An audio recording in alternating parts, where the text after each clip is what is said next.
उत्तर प्रदेश में चुनाव विधानसभा के बहुत ही करीब आते जा रहे हैं। सभी पार्टियों की चुनावी रणनीति बन रही है, मगर बहुजन समाज पार्टी की जो रणनीति है, जो सोशल इंजीनियरिंग है, उससे सभी दल परेशान हैं। चाहे वो देश का मीडिया हो या देश के बड़े बड़े राजनीतिक दल हों, अक्सर लोग बहुजन समाज पार्टी को एक क्षेत्रीय दल के रूप में प्रोजेक्ट करते हैं। यहाँ तक कि लोग उसे लड़ाई से बाहर मानते हैं कि तीसरे चौथे नंबर के स्थान पर है। मुख्य मुकाबला वे भाजपा और सपा में मानते हैं, जबकि मैं हकीकत में जो मेरा आकलन है कि इन दलों को अपने कैंडिडेट के सिलेक्शन में भी दिक्कत आ रही है। ये तिलमिला रहे हैं लोग बहुजन समाज पार्टी की रणनीति से।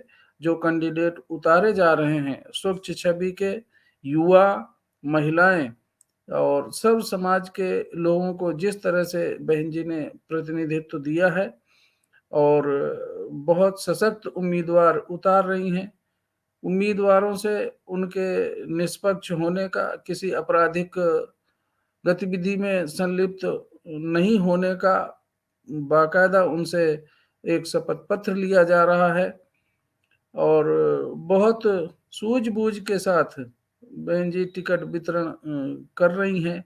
तो इससे अन्य दलों की नींद उड़ी हुई है। तो ये चुनाव उत्तर प्रदेश का 2022 का जो चुनाव है वो बहुत दिलचस्प होने वाला है।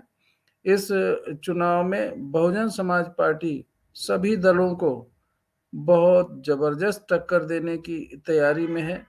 जो समीकरण है बहुजन समाज पार्टी के, बहुजन समाज पार्टी का बेस वोट प्लस अन्य जातियों का वोट, चाहे वो सवर्णों का है या पिछड़े वर्गों का है या माइनॉरिटीज का है, वो प्लस होने से बड़ी स्ट्रांग स्थिति में बहुजन समाज पार्टी नजर आ रही है।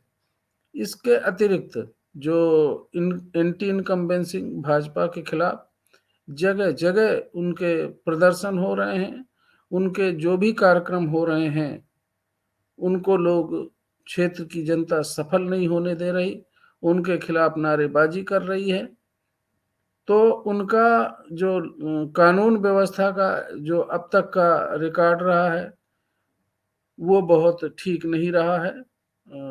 उनका जो सबका विकास सबका साथ का जो नारा रहा है वो एक झूठा साबित हुआ है। कुछ लोगों का विकास, कुछ लोगों का धनाढ्य या कुछ धन कुबेरों का ही विकास, जिसको इस सरकार ने कोई लगाम नहीं लगाया, कोई उस पर शिकंजा नहीं कसा। तो कन्नौज के पीयूष जैन का उदाहरण अभी हाल जो चल रहा, जांच चल रही है, वो सब लोग देख रहे हैं कि उसकी तिजोरी में कितना धन छुपा के रखा गया है। तो ऐसे जाने कितने धन कुबेर हैं जो सरकारी अक्षमता के कारण, सरकार की लापरवाही और नाकामी के कारण या सरकार की लिप्तता के कारण उनके साथ ऐसी बहुत से धन कुबेर पैदा हो रहे हैं और सबका साथ सबका विकास का नारा झूठा फेल हो रहा है। जो उनका सांप्रदायिक ध्रुवीकरण, संप्रदाय के आधार पे लोगों को बांटना, वो उसमें माहिर हैं, वो लगातार अपने प्रयास में सफल हैं। इससे प्रदेश का विकास रुका हुआ है। प्रदेश में बेरोजगारी, प्रदेश में अशिक्षा और स्वास्थ्य संबंधी समस्याएं, महंगाई अपनी चरम सीमा पर है। लॉ एंड ऑर्डर की स्थिति, कोई भी व्यक्ति, महिलाएं सुरक्षित नहीं हैं। शाम के वक्त या दिन में भी कहीं बाहर अकेले निकलने में डर महसूस कर रही हैं। एक भय का वातावरण है प्रदेश में। तो बहुजन समाज पार्टी अपने शासनकाल में इन सब के खिलाफ अच्छा प्रदर्शन किया था। बहन कुमारी मायावती जी का 4 साल का 4 टर्म का जो शासन है वो प्रदेश की जनता याद कर रही है। सबके जबान पर यही एक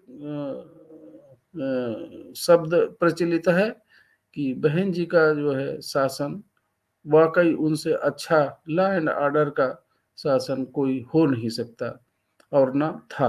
तो इसलिए बहुजन समाज पार्टी प्रथम स्थान पर इन सभी पार्टियों को टक्कर दे रही है और प्रदेश की जनता इस बात को समझकर किसी जातिवादी और किसी सांप्रदायिक तरीके से इस चुनाव को ना लेके और एक विकास के मुद्दे पे, लॉ एंड ऑर्डर के मुद्दे पे और बहन जी के प्रति एक जो स्वीकारता बनी है पूरे प्रदेश में, तो उसके प्रति लोग आकर्षित हो रहे हैं और यह चुनाव बड़ा महत्वपूर्ण होने की संभावना लग रही है। सभी दलों को इस चुनाव में बहुजन समाज पार्टी की तरफ से बहुत टक्कर मिलेगा और उम्मीद की जा रही है कि बहुजन समाज पार्टी 5वीं बार सरकार बनाकर बहन कुमारी मायावती जी को मुख्यमंत्री के रूप में देखना चाहती है।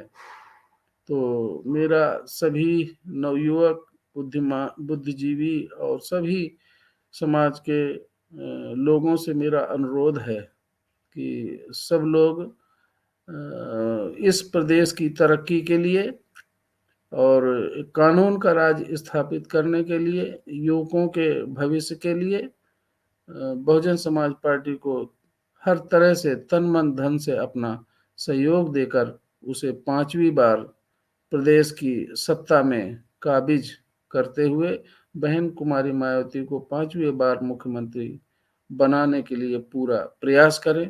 धन्यवाद सबको। मेरा जय भीम, नमो बुद्धाय, नमस्कार, आदाब।